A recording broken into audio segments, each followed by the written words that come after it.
Pao metaku api. Taka leon petuki. Chante hetaha. Yushkia. Nape ochius papelo. Le miecha ikanchola tipi. Ki el wahi. Na maza shkanshkan wapre unji lakotia woglakapi. Na lako wichoch ki he u iwagla kinkta. Yalo. Tueki hechi tuktel anachupta na kapi ki he. Hena wopila tranka ipchelo. Hello, my relatives. First of all, on this day, from my heart, I extend my handshake in a happy way. This is me. I have come to the radio station, and for 1 hour, the Lakota language and culture I will speak on. Those that are sitting and listening, I give you my words of thanks. Today is the 21st episode of my program, the Lakota Cultural Hour. And my name is Dana Dupree. They said, Gab. And we're going to review, first of all, we're going to review what we had last program, just to remind you that we have some kind of order here that we're following. I don't know.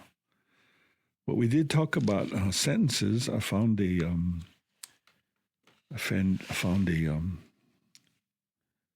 Hechetu Elo was a document that was published by the Oglala Lakota College, and it was really very informative. And so I took some, or there was an insert in there, and I found the insert again. And it's not really an insert, but it was a loose leaf page that had things usually said to children. And it was, had a 3-hole punch, and it's different from the student manual, Hechetu Yellow. But this was a document that was published in January 1989. So I did comment on it and use that little insert. I'll call it an insert. And went over some of the sentences. I believe we covered quite a few sentences there. But some of them have been probably presented within the past 20 episodes, or 19 prior to that. And then commentary on Ella Deloria. I did little sharing about a meeting I went to at the Brenton Museum over in Sheridan, Wyoming, and also the Yukon Art Gallery there located in that area. They both had exhibit openings. One was for a student internship, the Yukon, and then the other one was for the Little Bighorn. So that was the business end of it. And then we did the story, Iktomi and the Arrows. And then another story, the Quillwork Girl and her 7 brothers. So that's a little review of what happened last time. And again, in following the formula that I've set for myself, the template, I'd like to start with the Serenity Prayer. Trankashila wachwala makuyo, daku waglutrokcha oaki hisni, hena omakiayo, na daku waglutrokcha oaki hena wash agmaku makuo, na omakiaki lena u woksape heche wagluhakta yellow. God grant me the serenity to accept the things that I cannot change, the courage to change the things that I can, and the wisdom to know the difference. Hekta kia kupo is a phrase, keep coming back. And that's what keeps us going from week to week, day to day. If you're in a situation where you're trying to recover from from addiction or addictive process and trying to start a new journey. We stand with you. We support you. We're going to be there for you as much as we can as you walk on your journey to recovery. And recovery is not going to be an instant process. It's not like microwavable where you put it in and punch some numbers and the problems go away and you get a new start or new life. There's a lot of work that goes into that. So just to keep that in mind. But we do commend you. We do commend you for taking that time to make that journey. And I believe I lost my page, but I always go by books. I have so many books. They're all important books. I just want to share with you, I found some more. My wife found some. I found some. And some jumped out and fell out the bookshelf. Take me. Imachuyo. And there's one, I reference these from time to time when I run onto them. And fortunately, I was able to run onto these again. And this one is Teach Yourself Lakota. And it's probably about an inch and a half, maybe two inches thick. And it's a loose leaf binder. Doesn't have any specific information on who published this. But it really has some good information. And it says, Teach Yourself Lakota. And so that's, I think it's almost 300 pages, 289 pages. It has a lot of information on how to teach yourself how to speak Lakota, I believe. And as usual, it starts with the preface or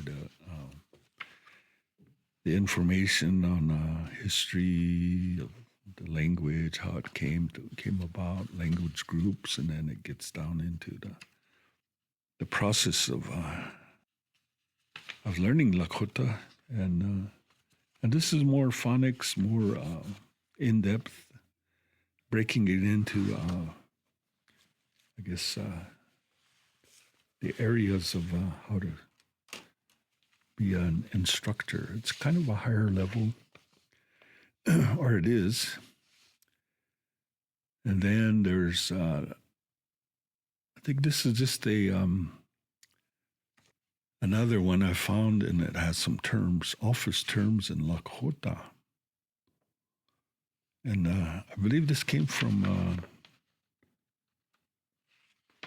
another publication that had modern vocabulary from a gentleman in the Pine Ridge area. But I use that as a point of reference when somebody wants to know what the word is for computer disk,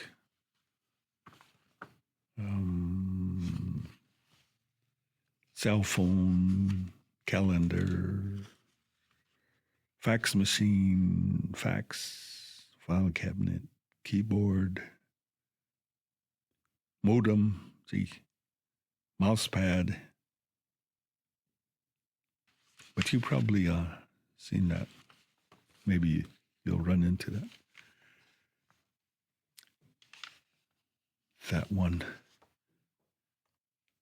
special document, special dictionary, just kind of whetting your appetite, keeping you in suspense, giving you incentive to continue on that journey if you're going to take that big jump and try to learn Lakota. I'm still learning. I'm still in the I guess the standby group. Isake Inaji. That's me. That's a standby and watch everybody go by. Stand by and watch everybody come back by. Isaki Naji, Leche Najina, Ojla Najio. They always told me, stand right here and just stand. Don't move. And so I've been standing there looking, watching people. And I can't talk. I can only watch. Maybe it's training. I don't know. But I remember I made a comment that when I was growing up, one of the rules of being a child, and it probably applies throughout your life, is that they said, Toki, ilala huntes toki la huntes heti, omnita yahabnais, takto hunta he, tipi mahel ilala huntes he, oksangsha etuana. Na tuwe tranka isamcha he, wanioti isamcha he, nioki he. Malaka huntes he, inila yakamna. O yotakan inila yakapo. It's kind of a rough translation, rough pronunciation. But if you go to somewhere in a gathering or a meeting and you go inside that room or that building and someone is having more years than you, lived more years than you, is older than you, then you just sit down and be quiet. Anochamta yakapo. They say sit down and listen. And so that I've said that time and time. Nobody probably pays attention anyway, but if you go to a meeting and someone's older than you, you just sit down and be quiet. And you listen, and then maybe if they want you to say something, they'll ask you to talk, request you or give you permission to talk. Then you can talk. Boy, those are hard principles to go by. Because if you're go in there and start taking over the meeting or start telling people what to do or how to run the business or whatever, then people are not going to accept that. They're not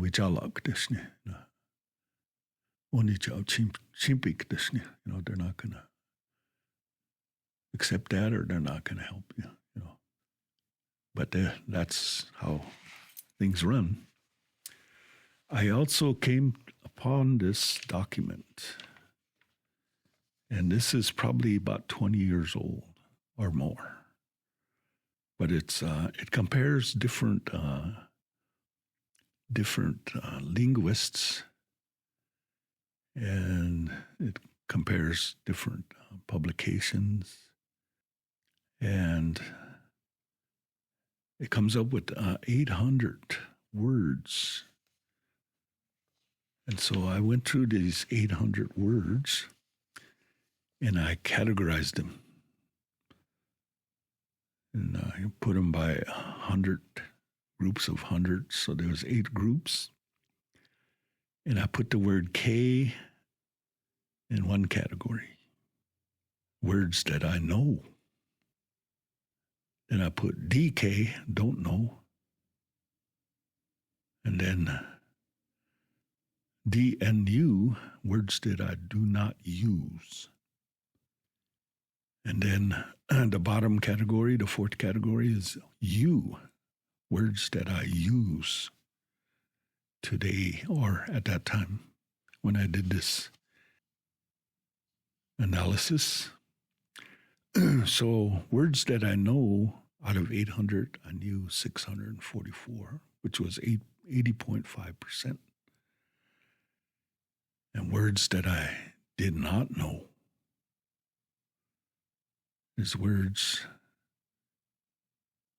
that I did not know or don't know, I guess. And those are 156 words, so 19.5%. And then D and U, words that I do not use, there's 205 of them, 25% of the words. And then the bottom is words that I used at that time. So there's words I knew, words that I use. So there was 595 words, 74.3% of words that I use. So I could safely say my vocabulary list is 595 words and growing. But I know 644 of them, so maybe there's potential to know another 50 words, I don't know, or 49 words. But the potential is that there's 156 words on this list that I could know, I could learn about. And it's just like, I think at that time I did some self-exploration and went in with the thought that I knew everything about anything, and then realized, hey, I don't know nothing. Dagny Slovashi. But this is just 800 words. There's thousands of words that are probably in publications. But this one makes reference to powers and John Around hymns, ceremonial songs, and other historians, a couple of decades ago, or maybe 3 decades ago. And so when you got a staple that's kind of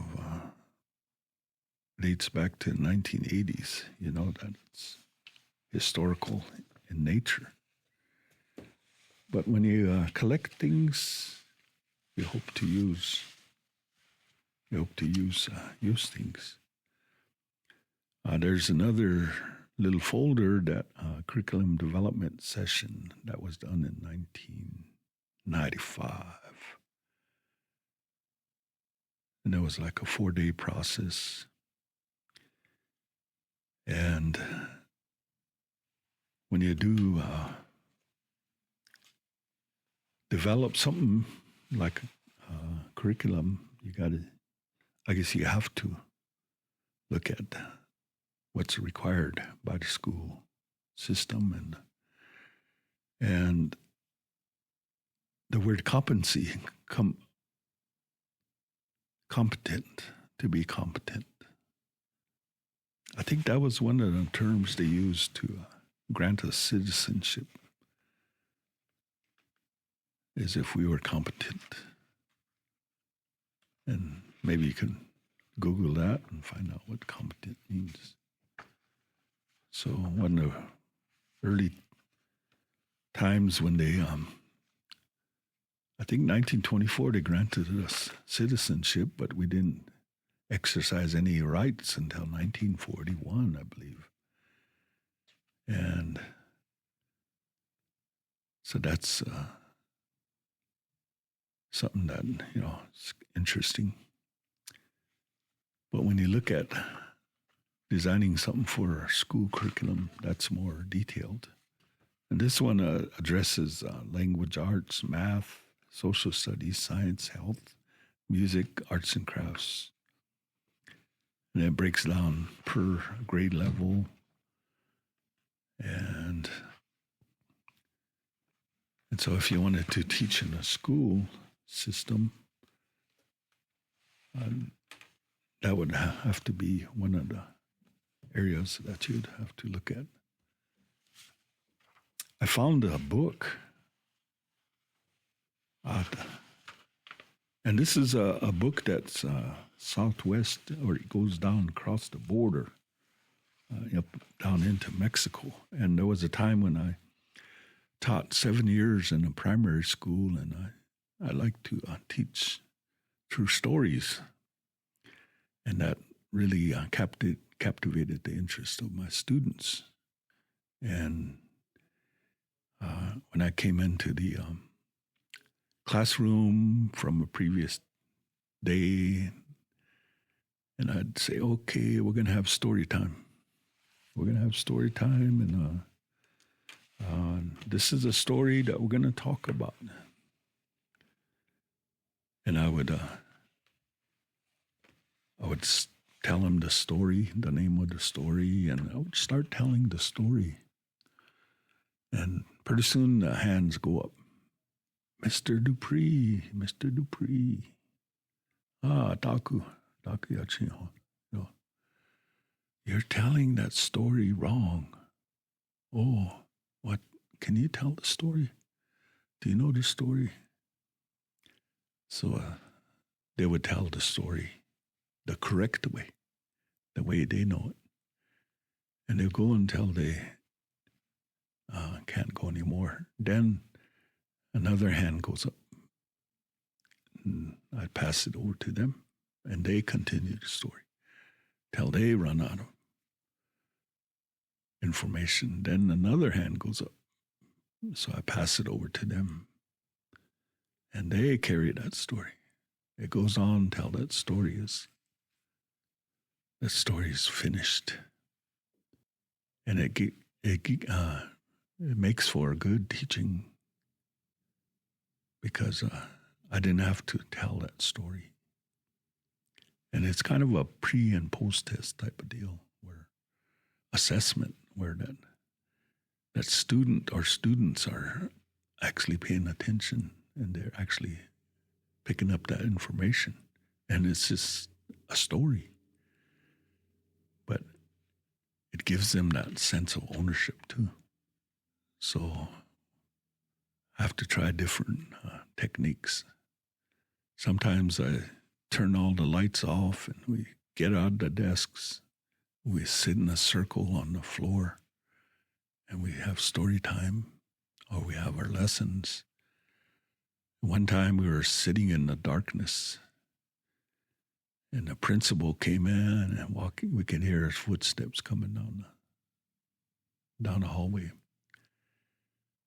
And you can tell down the hallway who's coming by those footsteps. And we were already quiet, but everybody got quieter. Then pretty soon the footsteps came towards the door opened. We could hear someone say, "Oh, who turned the lights off?"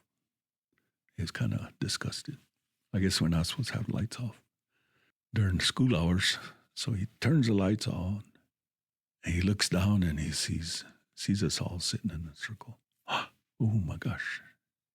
Kind of, you see out him, scared him. "Oh, I'm sorry. Did I interrupt something?" I said, "No, we're just having our lesson. And this is how we're comfortable learning." And so, it was just a different style. And one of the things that I did, for 7 years, you have to come up with some kind of strategy. But after a while, if one of the students start acting out, trying to be naughty, and while I'm trying to do my lessons, I say, "Oh," I point at that student and I say, "Okay, you're my leader. You're my helper. You're the leader. You got to help me." So then, just that fast, the student becomes, becomes important before he's trying to make noise and attract attention by disrupting the class. Now he becomes a leader. He's the enforcer of the law, classroom rules. And then if somebody else acts up, then I say, oh, I point at that one and I say, you're the leader's helper. Pass these out, or, whatever. So then it becomes a responsibility. But it's also hard work too, because you have to walk around and make sure everybody's doing the work. Whereas before you could sit down and you could do your work and kind of enjoy it. But if as a leader's helper, you have to go circulate around the room. Discipline, provide some discipline if needed. But that's the way I tried to teach. And also I played games with some little naughty boys, and it became, fun. I'd be telling or doing a lesson, and out the corner of my eye, I could see this little one. He's trying to sneak out of his desk, his chair, and crawl towards the door, trying to escape. But I'd say, hey, Dokilai, where are you going? And he would sit back, or they would sit back in their chairs. And it became a game, And they would just laugh, and it was fun. But they always wanted to test you, But I always remember those little ones, little times. But those are things that, being a teacher or being someone that works with children, you have to really enjoy that process. And so when I remember about those days, it makes me, enjoy, what I'm doing now. The Tale of the Rabbit and the Coyote. And this is, again, it's a Southwest story, but I wanted to incorporate it into our story time. And that's, we had some stories about rabbit and coyote, so we'll have some more from the Southwest version. See what happens there. One full moon night, Rabbit found a field of chili. He was so pleased to see them all glossy and green that he jumped right in and ate the biggest ones. When the sun rose, the farmer came to check the chili. They were scattered everywhere, and the biggest, glossiest, greenest ones were gone. Among the plants, he saw rabbit tracks. So what did he do? He made himself a beeswax doll and set that doll in the middle of the field to catch the chili thief. When night fell, Rabbit returned. He saw the farmer made of wax and crept up to say hello and to ask for some chili too. But the wax farmer had nothing to say to Rabbit, nothing at all. Rabbit was angry. He punched the farmer hard. His right paw stuck in the wax. Still, the farmer said nothing. So the rabbit punched him once again. His left paw stuck. Rabbit was fuming mad, but the wax farmer was silent as the stars. So the rabbit hauled off with both feet and walloped him. Hey, then the rabbit was trapped for sure. When the real farmer came to check his trap, he was delighted to see Rabbit there. How delicious, he said, rubbing his hands together. He popped Rabbit into the sack and took him home. When he got there, the farmer hung up the sack, built a fire and set a pot of water to boil. Then he went looking for some herbs. From where he was hanging in the sack, Rabbit saw Coyote coming. "What are you doing there?" asked Coyote. "This man wants me to marry his daughter," Rabbit said, "but I'm too young. Why don't you take my place? Look, the water's ready to make hot chocolate. There will be a grand party." When the farmer came back and took down the sack, he saw Coyote inside it. "You'll pay for this," he said. He popped Coyote into the hot water. Ay, Coyote flew right out of that water and took after Rabbit. Coyote followed his tracks until he found Rabbit high in a tree. "I'm going to eat you now," said Coyote, for he was very furious. So what did Rabbit do? Well, Rabbit knew that Coyote couldn't tell the difference between the fruit of the tree. There were some that were hard as rock, and there were some that were soft and sweet. "Why eat me?" asked Rabbit, "when right here I have sweet, soft fruit instead?" "Well, toss me one," growled Coyote. Rabbit did that. He tossed the hard fruit with all his might, and plunk, plunk, it struck Coyote and knocked him out cold as a cabbage. When Coyote woke up, he tracked Rabbit till he saw that furry scoundrel resting against a large rock at the edge of the hill.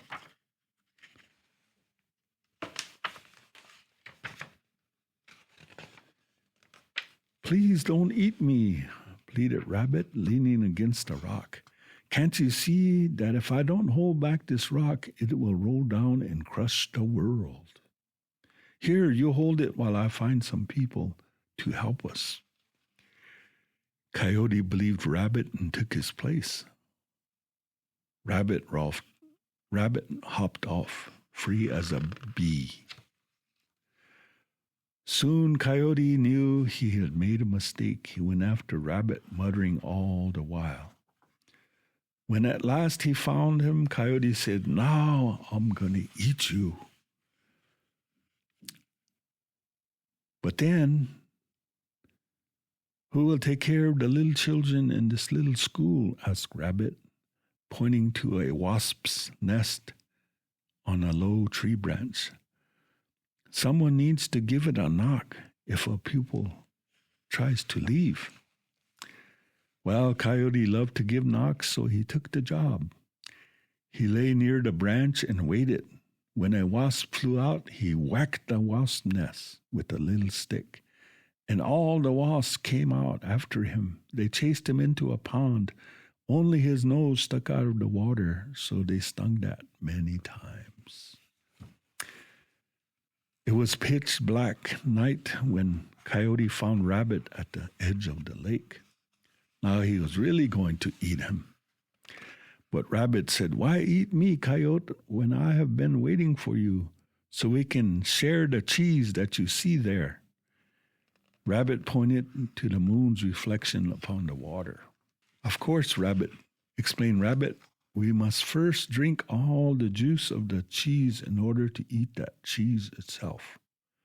So Coyote began drinking the water to reach the cheese itself. After a time, Coyote said, "I simply can't drink no more." "Just a few more sips," said Rabbit, "and you'll reach that cheese for sure." Coyote drank more. He drank so much that water poured from his ears. But when he turned to discuss this with Rabbit, Rabbit ran away. Coyote ran after him as best he could, but he was swollen as a sponge.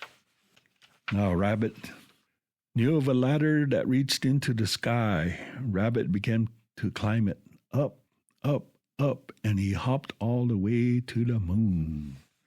Then he hid the ladder.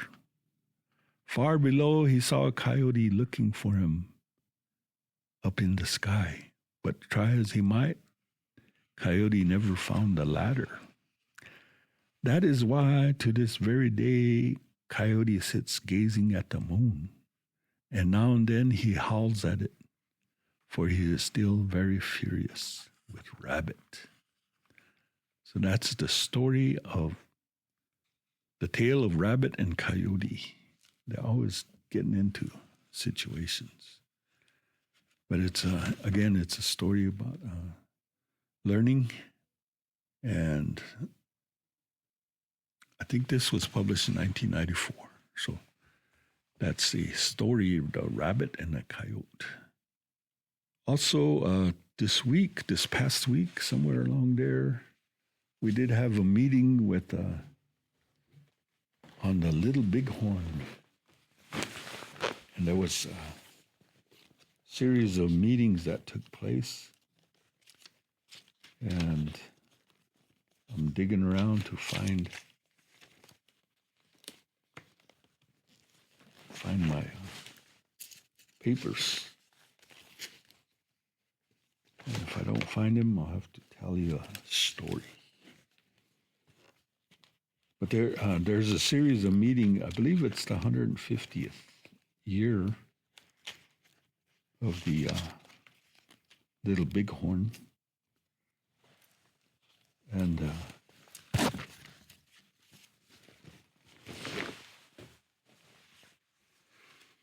the meeting was held locally.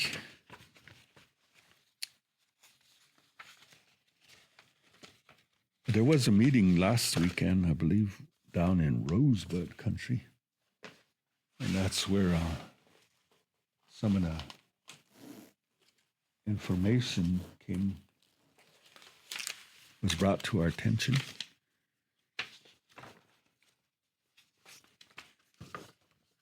The 150th anniversary of the battle at the Little Bighorn.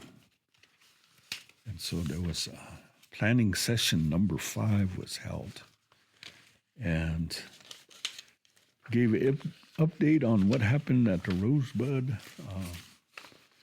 intertribal meeting, I believe they call it.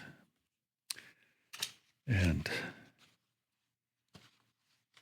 there was a lot of information, or a lot of stuff that went on at the Lakota Ichum. They did a lot of stuff. But there's some deadlines that needed to be met. You know, there's agenda items. If you wanted to be on the agenda for the main session on the 25th, I think it's a 25th, 26th, 27th schedule. And so if you wanted to be on the agenda, you had until the April 30th, I believe. Yeah, April 30th. Written request for use permits and agenda presentations. Then there's a meeting at All Nations Planning Meeting, Wind River Hotel and Casino, Riverton, Wyoming, on May 7th and 8th. So that was a second All Nations Planning Meeting. So the first All Nations Planning Meeting was just held recently in Rosebud at their casino. And there's other meetings going on. I believe they have a separation of location. So we have here locally, we have a group that's planning for a local program to be held here on the reservation. And then there's another group that is going to plan to hold activities at the Montana site. And as mentioned, maybe you didn't hear me, but there was the tribe has 200 acres of land adjacent to the Little Bighorn Park. And so there was plans to utilize that space and have some activities there. So before we get to that, this is kind of a breakdown of possible activities that will happen here. The central area would be the Steve Charging Eagle Memorial, Wachipi, Bowery, and they'll have traditional powwow, I believe. But we're going to have a parade from middle school to the Lakota Cultural Center in the morning.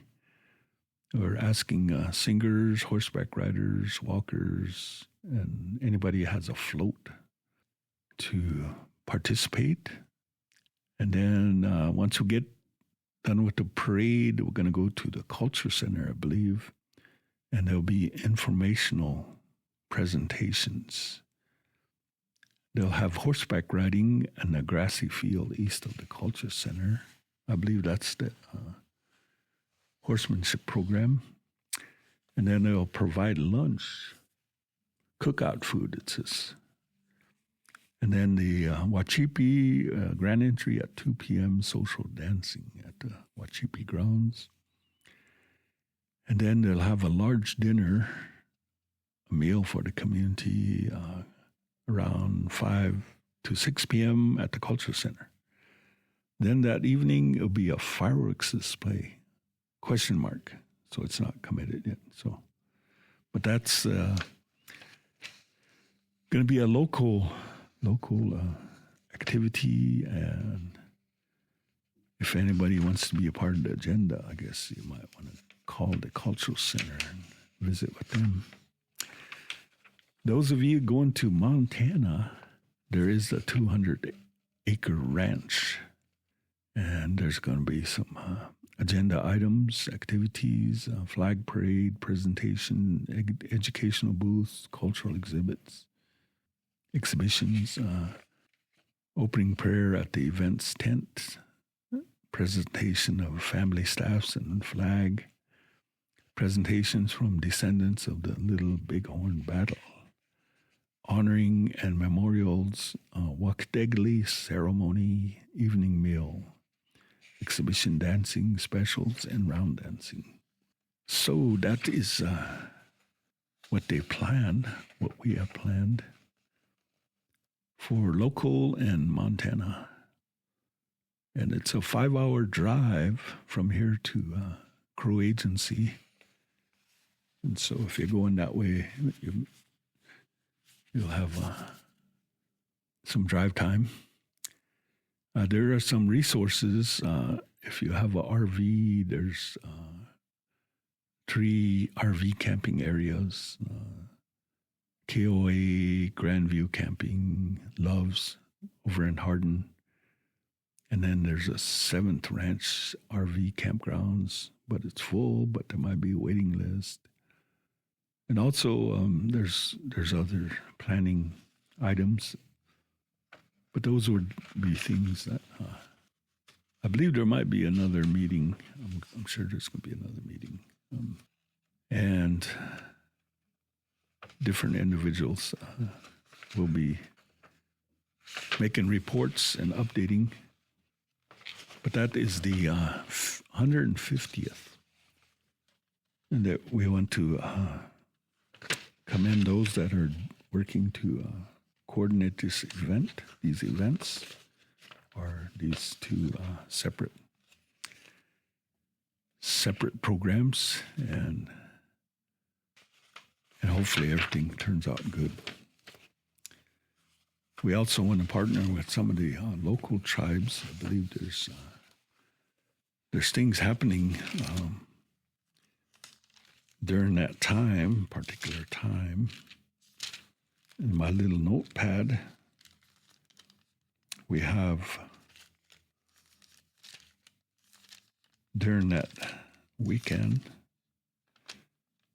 I think Crow Indian Days, they usually have that during that time. They have the Crow Indian Days where they have quite a deal. But that's an annual process. And also Busby has things happening during that time too. And then Hardin also has something happening. So it's going to be busy. And if you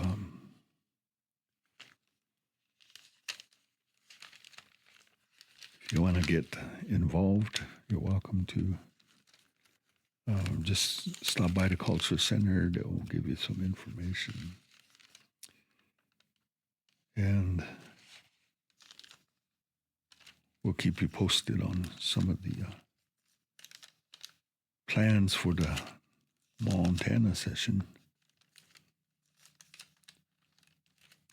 I know if you plan to, if you're not going to camp out and you want to stay in a hotel, I think Hardin is pretty much filled up every year. Probably the closest from Crow would be driving to Billings. That's about 60 miles, about an hour. And they have resources there. But that's, personal preference. Sheridan might have some rooms. That's 100 miles away. So, again, if you don't want to camp out, then you have to make accommodations. I know one time I went to my wife and I stopped at the north rim of the Grand Canyon, and they had a beautiful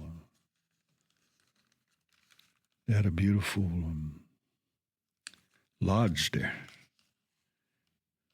and it overlooked the canyon, and you could stay there. They had little cabins,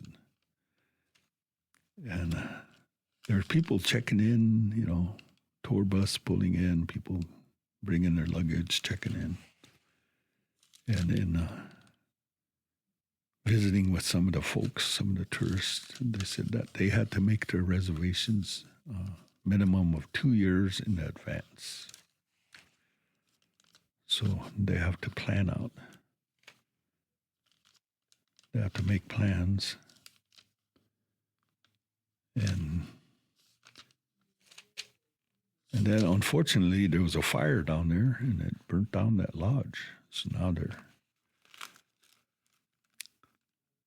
they're out of lodging there.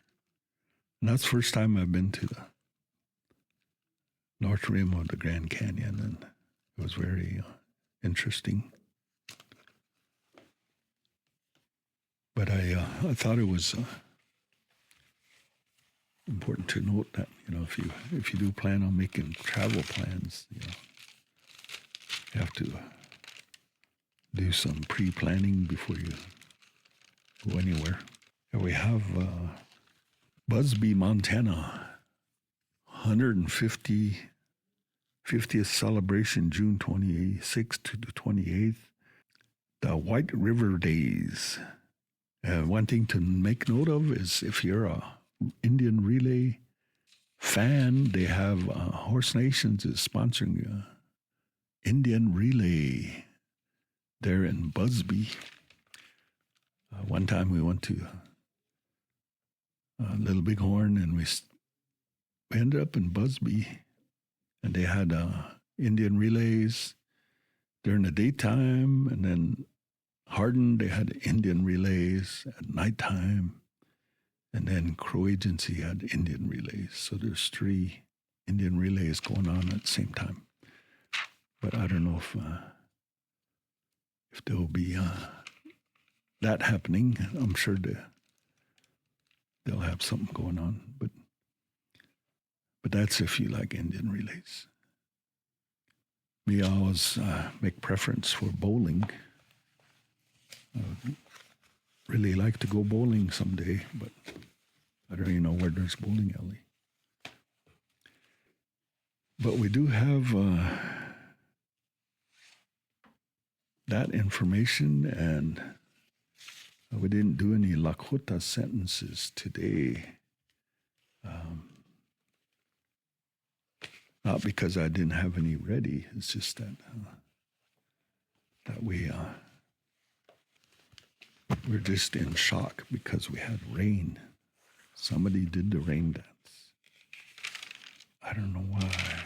They did the rain dance and got everything all muddy. From Hetchy to Yellow, I just want to do 8 sentences. Yep, 8 sentences. Verbal conjugations. Exercises, the general place, nouns, and additional vocabulary words from lesson 4 are used in the following exercise. So they have lessons, and it talks about verbal conjugations, how to use verbs. And this is question. Wana yaglahe. Wana yaglaho. Are you going home now? Wana waglaye. Wana waglaye lo. Yes, I am going home. Here, wana waglashni. Here, wana waglashni. Lo. No, I'm not going home now. Number 2. Wana unglapikta he. Wana unglapikta ho. Are we all going home now? Response, wana unglapikta ye. Wana unglapikta yelo. Yes, we are all going home now. Or hia wana unglapikta kteshni ye. Hia wana unglapikta shni yelo. No, we are not going home now. Number 3, toha ya ukta he. Toha ya ukta ho. When are you coming here? Response, ichani wa ukte. Yeah. Ichani wa ukte. Yellow. Will be coming soon. Number 4, toha ya gninkta he. Toha ya gninkta ho. When will you go home? Ichani wa gninkte. Yeah. Ichani wa gninkta. Yellow. I will go home soon. Dwe ukta he. Dwe ukta ho. Who will come here? Unchishi waeki ukte ye. Unchishi waeki ukta yellow. My mother-in-law will come here. Question again. Dwe ukta he. Dwe ukta ho. Who will come here? Lexi waeki ukte ye. Lexi waeki ukte yellow. My uncle will come here. Number 7. Dwe gninkta he. Dwe gninkta ho. Who will go home? Tui waeki gninkta ye. Tui waeki gninkta yellow. My aunt will go home. And they repeat the sentence. Dwe gninkta he. Dwe gninkta ho. Who will go home? Toshka waeki gninkta ye. Toshka waeki gninkta yellow. My nephew will go home. And there's a difference, I guess, between Toshka is female and Tunshka is male when you say nephew. Number 8, the last one is Dwe kukta he. Dwe kukta ho. Who will come home here? Hunkaku ki kukta ye. Hunkaku ki kukta yellow. His sister-in-law will come home. And then it says, Dwe kukta he. Dwe kukta ho. Who will come home? Trahanku ki kukta ye. Trahanku ki kukta yellow. His brother-in-law will come home. So it's kind of a short exercise, but I just want to throw in the Lakota part of it, since I said that we're going to do Lakota language and also Lakota culture. So hopefully you got something out of this program other than Coyote and Rabbit. I know there's more stories. I continue to dig Wobblicha and come up, and my wife's been Wobblichaing too. I think I made an English bilingual word, wobelecha ing. And I apologize for that. Ata wobelecha cha taku. Yeah. Sometimes he finds something and puts it on my desk. I don't even have a desk, but my front desk. And then I have my secretary receive it and put it into the record and catalog it, and scan it. I don't have a secretary though. But anyway, we continue to bring you whatever we can find. And a lot of times it's in the absence of my elders, speaking with elders or speaking with language, first language speakers, then we have to improvise. But there's time, there's room, there's going to be time. We can get people to come up and talk, speak about Lakota, and they can share their experiences and help us learn the language, learn about the culture. And through that, we'll continue on with the Lakota Culture Hour. I promise you, as your next, I'm trying to get into a campaign speech here. Tataku, chamuk taki he. Lila otai chamuk te lo, cha giksu yapo. Toha hechi labna he. Tue yakachni chapik taki he.